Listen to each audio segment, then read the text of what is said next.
Hello students, this is part 2 of the Persepolis Background PowerPoint. So now you should be on that same handout, supplementary reading number 1, but you should be on the second page. And you should be watching this PowerPoint after you've watched the first 10 minutes of the Persepolis movie so that a lot of this information makes more sense. Let's get started. So the first thing you need to know is that some key aspects of Iranian culture. Their language is Persian. This should make sense to you because we talked about how Iran used to be called Persia. And as you can see here, it kind of resembles Arabic. Their religion, as we spoke about in part 1 of this PowerPoint, is Islam. And also, as we spoke about in that PowerPoint, the religion is split into two sects. You have the Shiite Muslims and the Sunni Muslims. So it's divided into the Shiite and the Sunni. Key aspects of the Shiite Muslims include that most Shiite Muslims live in Iran and Iraq. And they're more conservative, which means that they kind of like to follow the rules. And the big distinguishing feature between them and the Sunni Muslims is that they believe that whoever leads the religion needs to come from the bloodline of the Prophet Muhammad. In other words, they believe that whoever leads the religion needs to be related to the Prophet Muhammad. Sunni Muslims form the majority of the Muslims. So outside of Iran and Iraq, most Muslims are some sort of Sunni Muslim. They're more liberal. And unlike the Shiite Muslims, they believe that the leader of Iran does not need to be related to Muhammad. In the movie, you guys saw some cartoon versions of key figures, and we want to show you what they look like in real life. The first person that you saw in the movie is Reza Shah. He was one of the first puppets to appear. And if you remember, he was the one that originally wanted to make Iran a republic and then got kind of convinced that he would be better off becoming an emperor. His name is Reza Shah. So in the movie, he was referred to as the Shah's dad. His actual name is Reza Shah, Shah again meaning king. And he was the Shah from 1925 until 1941. Later, we'll talk about what happened in 1941 that made him stop being the Shah. His son, Muhammad Reza, who we'll talk about as the Shah, was Shah from 1941 to 79. And as you saw in the movie, he stopped being the Shah when he was overthrown. Before I continue, just a quick reminder that you are more than allowed to pause as you're listening to the screencast to take your notes. The next key player is the Ayatollah Khomeini. From your key terms, you should recognize the name Ayatollah or the title Ayatollah. It's one given to a high-ranking Shiite leader. This guy right here helped to kick out or oust the Shah, and in fact took power in 1979 and created a theocracy, another key term that you should know, government where religious leaders run the government. So he created a theocracy of which he was the head in Iran. This guy we're going to talk more about later. His name was Mohammad Mossadegh, and he became the prime minister of Iran. You should remember that prime minister is kind of like president. And it implies, having a prime minister implies that you have a democratic government, which, as you know, Iran never actually had one. So we'll find out more about how he became prime minister later. But he was prime minister, did something that got the U.S. mad, and so the U.S. organized a coup d'etat against him, again an overthrow of the government, and kicked him out of power. Final key player are the Majlis. The Majlis are a religious group that ran Iran's Islamic Republic. So they worked with the Ayatollah Khomeini, who you saw in the previous slide, to run the republic. Or I'm sorry, yeah, the nation. Now we're going to talk about oil because you've seen oil mentioned a lot since we started this unit. So oil, also known as black gold, it was discovered in Iran in the 20th century. That means in any year starting with 19. And the discovery of oil led to a mutually beneficial relationship between Iran and the West. Remember, the West includes countries like Great Britain and countries in Western Europe and even the United States. So Iran needed money, and they had this oil. And the West, during the same time, happened to need oil for industrialization.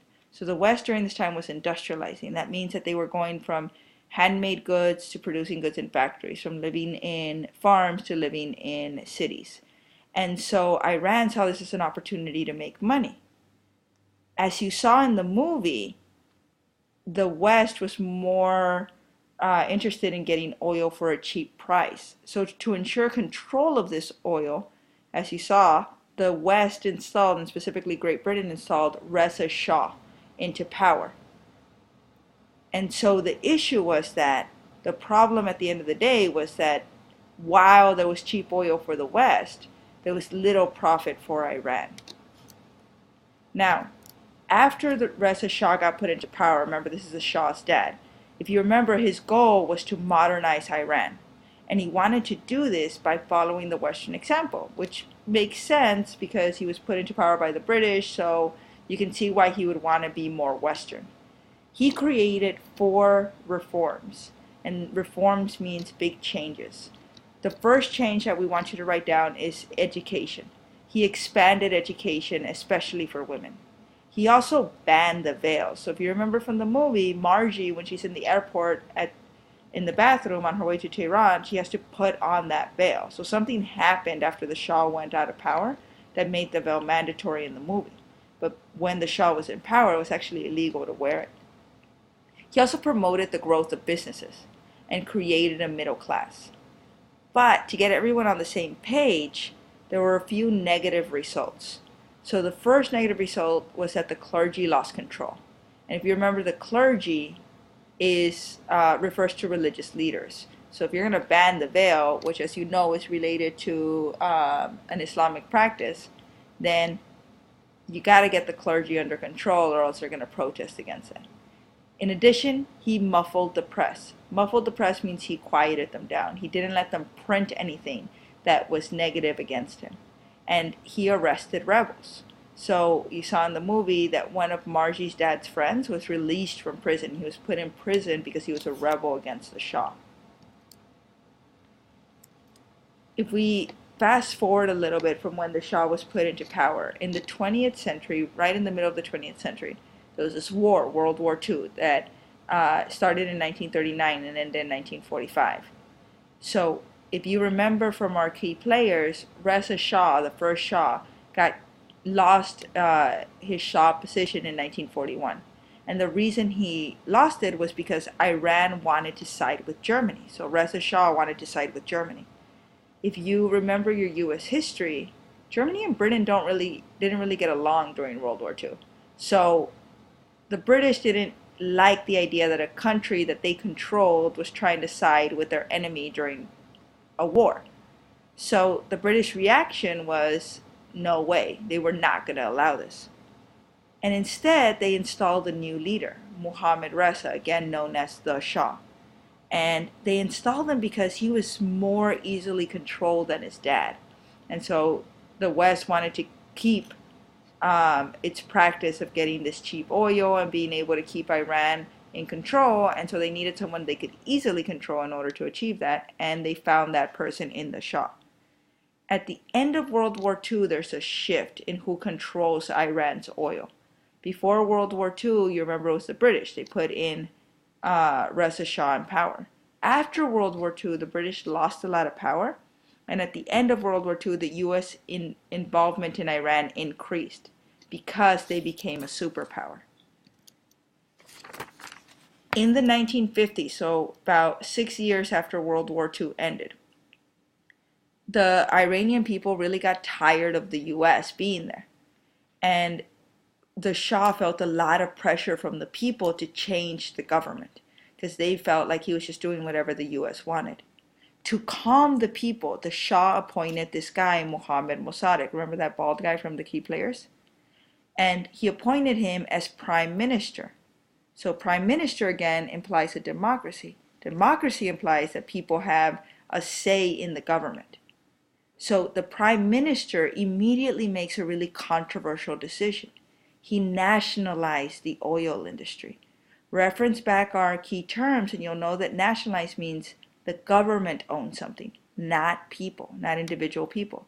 So no longer could countries like the U.S. control Iranian oil. Now it was the government who controlled it. And the U.S., the West's reaction was to organize a coup d'etat. Remember that term? Again, an overthrow of the government. This time against Mossadegh. So they kicked him out. And the ultimate result was that the Shah gained absolute power and had the backing of the West. So this continued for a while. And then in the 70s, there was again an upsurge of rebellion against the Shah. Shah again freaks out and decides that what he needs to do is reform Iran some more to make the people happy. So in 1973, he comes up with this plan called the White Revolution. The White Revolution was a plan meant to expand the reforms of his dad. So if you remember his dad reformed education, created businesses, created a middle class, banned the veil. So the Shah said, okay, I'll do the people a favor, I'll expand those reforms. Two different groups of people hated what he had done. So almost everybody actually hated what he was doing, and they divided into two groups of people. On the one hand, you had the educated liberals who felt that the reforms didn't go far enough, and they wanted full-on democracy. They didn't want the Shah making decisions. They wanted to make decisions. On the other hand, you had the fundamentalist Muslims who thought that the reforms went against Islam, and they wanted more of a religious influence. Regardless of why they disagreed with the Shah, they wanted him out. And so in 1979, as you saw in the movie, was the Iranian Revolution, where the Shah gets kicked out. And in 1979, you have some changes that happen in Iran. First, you have the rise of Ayatollah Khomeini. He becomes the leader. Secondly, the Shah is exiled. He gets kicked out of Iran. Thirdly, Iran becomes an Islamic republic, a theocracy. So republic again implies that people have a say and can vote, but because they're an Islamic republic, people can vote, but they better vote for religious leaders. Next, there was no more Western influence, no more the U.S. telling Iran that they were going to take their oil. And lastly, Iraq, because Iran was just in a revolution, decides to attack Iran. And this starts a whole war between those two countries in order to defend oil. Finally, you have changes in law. So there are 4 big changes in laws.